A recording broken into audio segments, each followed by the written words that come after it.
Hello दोस्तों, मेरे channel सुख समृद्धि उपाय में आपका हार्दिक स्वागत है। दोस्तों, पति पत्नी का रिश्ता बहुत ही खास होता है। कहते हैं पति पत्नी के रिश्ते में जरा सी भी दरार बहुत ही बड़ा रूप ले लेती है। तो उस दरार को कैसे सही करना है, किस तरह से हमारे जो संबंध होते हैं वो मजबूत हो सकते हैं, उसका अचूक उपाय मैं आपके सामने आज लेकर आई हूँ। दोस्तों, आपने देखा होगा शिवलिंग जो हमारे शिव परिवार जो होता है बहुत ही प्रेम का प्रतीक माना जाता है। कहते हैं जो भी कपल्स होते हैं, जो भी इनका पूजन करते हैं शिव परिवार का, उसको कभी भी परेशानी नहीं होती है, उसका वैवाहिक जीवन हमेशा सुख में बना रहता है। तो आज मैं आपके सामने बहुत ही अचूक उपाय लेकर आई हूं, जिसके करने से आपको विशेष लाभ होने वाला है। दोस्तों, आज मैं पूरा डेमो करके दिखाऊंगी आपको क्या उपाय में आपको करना है, क्योंकि मेरे सब्सक्राइबर्स पूछते हैं किस तरह से करना है। तो आज मैं पूरा ही डेमो करके दिखाऊंगी आपको किस तरह से करना है, जो आपको विशेष फल की प्राप्ति होने वाली है। दोस्तों, आपको क्या करना है, आपको जो बेलपत्र चाहिए, बेलपत्र आपको 7 बेलपत्र लेने हैं। आप याद रखें दोस्तों, खंडित बेलपत्र आपको बिल्कुल भी नहीं लेने हैं। जैसे कि ये आपको दिख रहा होगा खंडित बेलपत्र है, इस तरह से आपको खंडित बेलपत्र नहीं लेने हैं। आपको 7 पत्ते तोड़ लेने हैं। 7 पत्ते तोड़ने के बाद आपको क्या चाहिएगा, लाल चंदन। आपको कभी भी जो रोली होती है उसका प्रयोग भोलेनाथ में नहीं करना है। ये जो आपको उपाय करना है, ये मंदिर में जाकर शिवलिंग पर ही करना है ये उपाय आपको। जैसे कि ये लाल चंदन है, आपको दिख रहा होगा, ये लाल चंदन इस तरह से आपको बाजार में कहीं भी मिल जाएगा। इस तरह से आपको लाल चंदन लेकर आना है। तो लाल चंदन रोली का प्रयोग बिल्कुल नहीं करना है, लाल चंदन का ही करना है। वैसे तो आप पीला चंदन भी यूज कर सकते हैं, लेकिन इस उपाय में आपको लाल चंदन। इस तरह से पानी डाल लीजिए, बहुत ही इजीली तरीके से ये पानी डाल के इस तरह से घुल जाएगा। इस तरह से आपको क्या करना है, ये जो पत्ती है, इस पत्ती के बिल्कुल जैसे कि ये हो गया सीधा हिस्सा, इस तरफ से जो उल्टा हिस्सा होता है इस तरफ से इधर बिंदी लगानी है। मनोकामना कहते हुए इस तरह से बिंदी लगा दीजिए। और जैसे कि यहाँ मैंने ये 5 बार लपेट रखा है, इस तरह से ही आपको, जैसे कि ये पत्ता मैं आपको करके दिखा देती हूँ, फिर आप देखेंगे इस तरह से आपको जो डंडी का हिस्सा है वहां पर आपको बिंदी लगानी है। और ये जो डंडी है, ये बहुत ही, आप देखेंगे बहुत पवित्र डंडी होती है। इस डंडी में आपको इस तरह से 5 बार, 2 3 4 5, आपको जो धागा लेना है दोस्तों, याद रखें कि सूत का धागा होना चाहिए। कभी भी कैड़ा धागा आपको नहीं लेना है। इस तरह से सूत का धागा आपको कहीं भी मिल जाएगा। आप 365 जैसे बत्ती बनाती है बड़मावस के टाइम पे, हम जब बड़ की पूजा करते हैं तो उस पेड़ पे हमें 7 बार ये इस तरह से घुमाते हैं। तो ये सूत का कच्चा धागा होता है, ये आपको पूजा पाठ का कहीं भी मिल जाएगा। आपको पक्का धागा नहीं लेना है, इस तरह का सूत का धागा ही लेना है। तो इस तरह से आपको 5 बार आपने कर लिया। ये आपको जाना है भोलेनाथ के मंदिर में। भोलेनाथ के मंदिर, ये आप घर से भी कर सकते हैं, वहीं पर भी कर सकते हैं, इसमें कुछ नहीं है।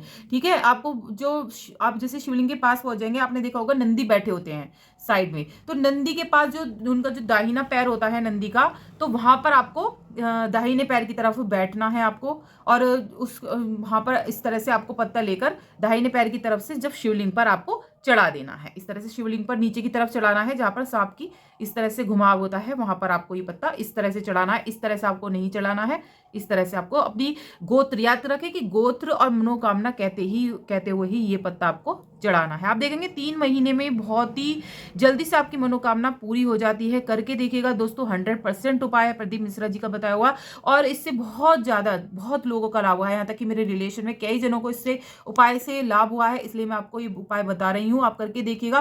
कहते हैं जो शिव परिवार होता है वो हमेशा परिवार को जोड़ने का काम करता है। तो जो भी कोई शिव परिवार की पूजा करता है, जो भी कपल शिव परिवार की पूजा करता है, उसके सारे काम बनने लगते हैं। तो जरूर करिएगा। और आप दूसरा उपाय बताएं, जिसके संबंध बहुत ही ज्यादा खराब हो गए हैं, कोर्ट कचहरी चल रही है, और उसके लिए आप क्या उपाय कर सकते हैं दोस्तों। आपको क्या करना है, इस तरह से 7 पत्ते ही लेने हैं। 7 पत्ते लेने के बाद इस तरह से आपको लेना 1 2 3 4 5 6 7, 7 बार लेने के बाद इसे आप तोड़ लीजिए। इस तरह से 7 ले लिए आपने। ये जो ली है डंडी, इस तरह से नॉर्मल डंडी लेनी है आपको, जैसे ये है। बस आपको एक बिंदी लगानी है। देखिए, आपको जो पहले हिस्सा देख लीजिए किस तरफ लगानी है, ये उल्टा हिस्सा है, यहीं पर ही आपको एक बिंदी लगानी है।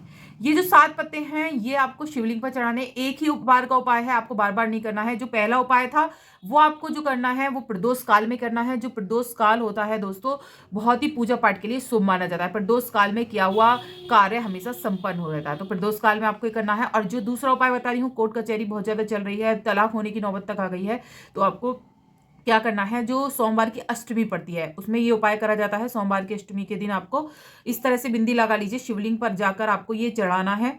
अपनी मनोकामना कहते हो। और ये जो धागा है दोस्तों बहुत ही पावरफुल धागा है, इसको आपने मनोकामना कहते हुए आपको 7 बार लपेटा है और ये आपको जो माँ भगवती हैं हमारी पार्वती मैया, इनको आपको ये चढ़ाना है और अपनी मनोकामना कहते हुए कहना है कि माँ मेरी ये सारी विपदाएं हैं सारी खत्म कर दीजिए माँ, जैसे आप में दोनों में प्यार है ऐसे हमारे जीवन में प्यार भर दीजिए माँ। तो आप देखेंगे बहुत ही आपके मतलब बहुत जल्दी से आपको फायदा होने वाला है। ये उपाय बहुत ही पावरफुल उपाय है, आपको हर कोई नहीं बताएगा। प्रदीप मिश्रा जी का बहुत ही अचूक उपाय है, अपनाया हुआ उपाय है, अगर आप करते हैं तो आपको विशेष फल की प्राप्ति होती है। एक बात और बता देती हूँ दोस्तों, जो बहुत ज़्यादा जीवन में परेशानी आ रही है, कहते हैं कि अगर आप मंदिर में जाते हैं, कहते हैं वहाँ मंदिर में जाकर आप कुछ पल आप इधर मत देखिए उधर मत देखिए कौन बैठा है हमारे सामने, अगर आप रो देते हैं अपनी परेशानी भोलेनाथ के सामने रख देते हैं, माँ पार्वती के सामने रख देते हैं, तो आपकी बहुत ही जल्दी माँ पार्वती मनोकामना पूर्ण करती हैं। कहते हैं दोस्तों जैसे कि बहुत से लोग क्या होते हैं